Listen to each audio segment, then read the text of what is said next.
அனைத்து தமிழ் உள்ளங்களுக்கும் வணக்கம். நாம் இந்த பதிவில் 2024ஆம் ஆண்டின் 11வது மாதமான மாசி மாதத்தின் 12 ராசிகளின் பலன்களையும் அதற்கான பரிகாரங்கள் என்னென்ன என்பதையும் இந்த பதிவில் விரிவாக காண்போம். எல்லோர் வாழ்விலும் பலமும் நலமும் செல்வ செழிப்பும் பெற எல்லாம் வல்ல இறைவனை வேண்டுகிறேன். வாழ்க வளமுடன். நிகழும் ஸ்ரீ மங்களகரமான தமிழ் வருடம் சோபகிருது 2024ஆம் ஆண்டு மாசி மாதம் 13/2/2024 செவ்வாய்க்கிழமை அன்று வளர்பிறை சதுர்த்தி திதியில் புத்திரட்டாதி நட்சத்திரத்தில் அமிர்த யோகம் சதுர்த்தி விரதம் கூடிய நன்னாளில் இந்த மகத்தான மாசி மாதம் பிறக்கின்றது.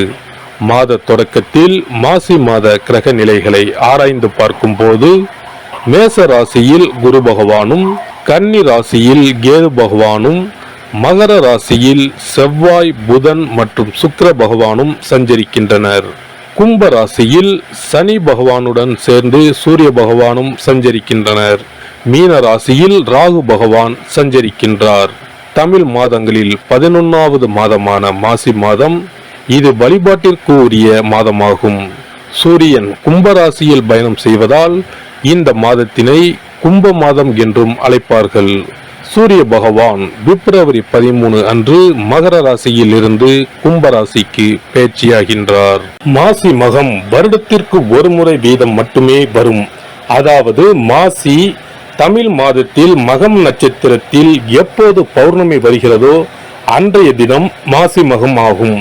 12 வருடங்களுக்கு ஒரு முறை வருகின்றதை மகா மாசி மகம் தினம் என்று அழைக்கிறோம்.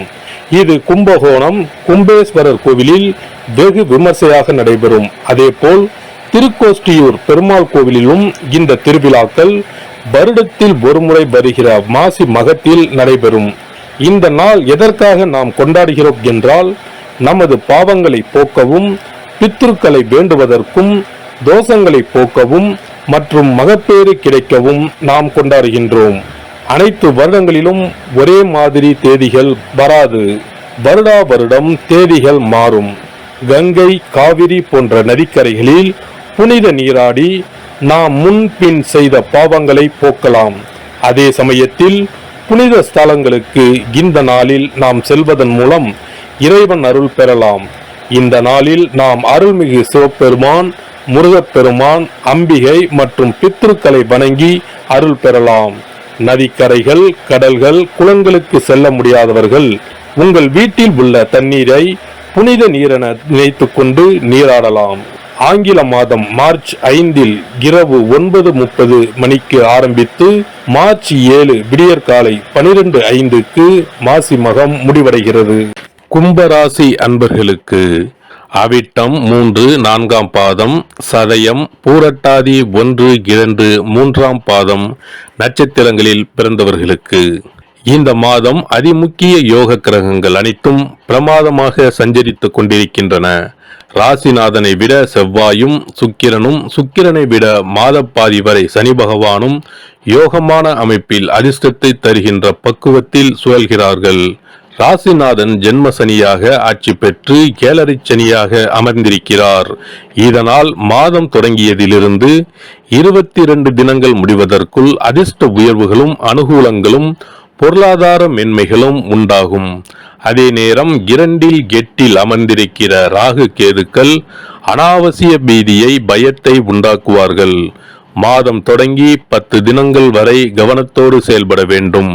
வசதி வாய்ப்பு, ஆடம்பர பொருள், பொன்பொருள் சேர்க்கைகளும் அபரிமிதமாகவே ஏற்படும். குடும்ப நிலைமை நல்லபடியாகவே நகரும். இல்லத்தாருக்குள் கருத்து வேறுபாடு ஏற்படாது. உத்தியோகம், பணி, பொறுப்பு, பதவி விஷயங்களில் நீடிக்கிற குளறுபடிகள் தீரும். ஊதிய, பென்ஷன் நிலுவைத் தொகைகளும் மாதம் தொடங்கி 9ஆம் தினத்திற்கு பிறகு கைக்கு வரும். வருமான கோளாறுகள் தீரும். சேமிப்பு உயரும். அனாவசிய செலவினங்கள் கட்டுக்குள் வரும். தொழில், முதலீடு, வியாபார, நிர்வாக விஷயங்களில் ஸ்தம்பிப்பு விலகிவிடும். பிறரிடம் கொடுத்திருக்கிற தொகை இந்த மாத 2வது வாரத்தில் கைக்கு கிடைக்கும். சுபகாரிய திருமண விஷயங்கள் நினைத்தபடி நல்லபடியாகவே நிறைவேறும். கடன், வழக்கு, வம்பு தும்பு, காவல்துறை சம்பந்தப்பட்ட இடர்பாடுகளுக்கு ஆச்சரிய வெற்றியை தரும். இம்மாத திங்கள் மற்றும் வெள்ளிக்கிழமைகள் அனைத்தும் திருப்பு முனைகளை உண்டாக்கும். இம்மாத 1, 5, 9, 21, 29வது நாட்களில் புதிதாக பொன்பொருள், சொத்து பத்து, நிலபுலன், வீடு கட்டட சேர்க்கைகள் உண்டாகும். அனைத்து சங்கடங்களும் தீர்ந்து குடும்ப சுபிட்சமும் வசதி வாய்ப்பும் அதிகரிக்கும். உயர்கல்வி சார்பாக விருப்பப்பட்டது மாதிரி அமைய சிரமம் உண்டாகும். சக நில சொந்தக்காரர்களால் ஏற்பட்டிருக்கிற எல்லா பிரச்சனைகளும் விலகும். புதிய அனுபவம் இல்லாத நபர்களை தயாரிப்புகளில் இணைத்துக் கொள்ளும் போது கவனம் தேவை. வியாபாரிகளுக்கு விற்பனையையும் லாபத்தையும் காப்பாற்றிக் கொள்ள கடுமையாக பாடுபட வேண்டி வரும். சந்தை நிலவரம் அனுகூலமாக இல்லை. பல தருணங்களில் பண நெருக்கடியை சமாளிக்க வேண்டி வரும். வரவேண்டிய பாக்கிகள் வசூலாவதில் பிரச்சனைகள் உண்டாகும். கலைஞர்களுக்கு புதிய வாய்ப்புகள் அதிக முயற்சியின்றி தேடி வரும். வருமானமும் உயரும். கடினமான பாத்திரங்களில் நடிக்க வேண்டியிருக்கும். இருப்பினும் நடிப்பிற்கேற்ற வருமானம் அதிகமாகவே கிடைக்கும். அரசியல் துறையினருக்கு முன்னேற்றமான மாதம் இது. வழக்குகள் இருப்பின் அவற்றிலிருந்து நல்லபடியாக மீண்டு வருவீர்கள். மாணவர்களுக்கு இரவில் நெடுநேரம் கண்விழித்து படிக்க வேண்டாம். பள்ளி விடுப்பு நாட்களில் வெளியே சுற்றாமல் ஓய்வெடுங்கள். பாடங்களில் மனதை செலுத்துங்கள். ஏனெனில் ஆரோக்கியம் சற்று பாதிக்கப்படுவதற்கும் சாத்தியக்கூறு உள்ளன. விவசாயிகளுக்கு நல்ல விளைச்சலும் வருமானமும் உண்டாகும். சந்தையில் உங்கள் விளைபொருட்களுக்கு நல்ல விலையும் லாபமும் கிடைக்கும். அடிப்படை வசதிகளுக்கு எவ்வித குறையும் இருக்காது. பெண்களுக்கு உடல் நலனில் கவனமாக இருங்கள். கூடிய வரையில் அதிக உழைப்பை குறைத்து கொள்ள முயற்சிக்கவும். குடும்பம் மற்றும் குழந்தைகள், கணவர் ஆகியோரின் எதிர்காலம் பற்றிய கற்பனையான கவலைகளை தவிர்க்கவும். பரிகாரம்: இம்மாத புதன்கிழமைகளில் ஸ்ரீ யோக நரசிம்மர் வழிபாடு செய்து வரவும். வெள்ளிக்கிழமைகளில் ஸ்ரீ சிவபெருமான் வழிபாடும் ஸ்ரீ நடராஜர் வழிபாடும் செய்யவும்.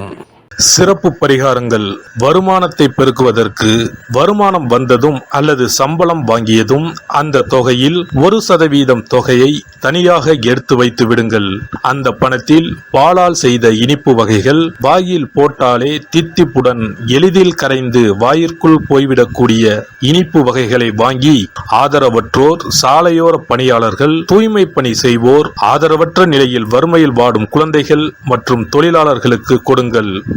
மகிழ்ச்சியுடன் உங்கள் கைகளால் இனிப்புகளை கொடுங்கள். இப்படி செய்வதால் சனி சுக்கிர யோகம் உண்டாகும். இதனால் வருமானம் பெருகுவதுடன் கையில் பணம் சேர்ந்து கொண்டே இருக்கும்.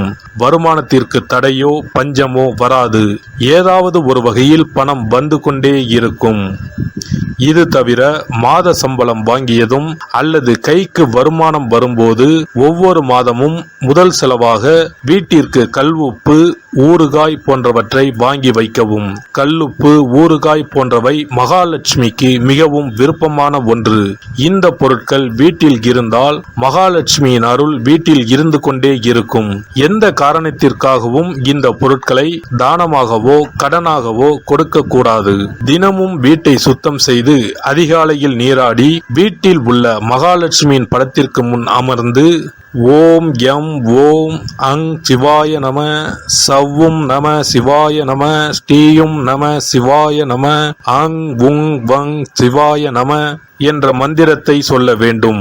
இந்த மந்திரத்தை தினமும் சொல்லி வந்தால் பணம் வீணாக விரயமாகாமல் பணம் சேர்ந்து கொண்டே இருக்கும். வாழ்க வளமுடன். இந்த வீடியோ உங்களுக்கு பிடிச்சிருந்தா லைக் பண்ணுங்க, ஷேர் பண்ணுங்க அண்ட் சப்ஸ்கிரைப் பண்ணுங்க. பக்கத்துல இருக்க பெல் ஐகானை கிளிக் பண்ணுங்க. நன்றி, வணக்கம், வாழ்க வளமுடன்.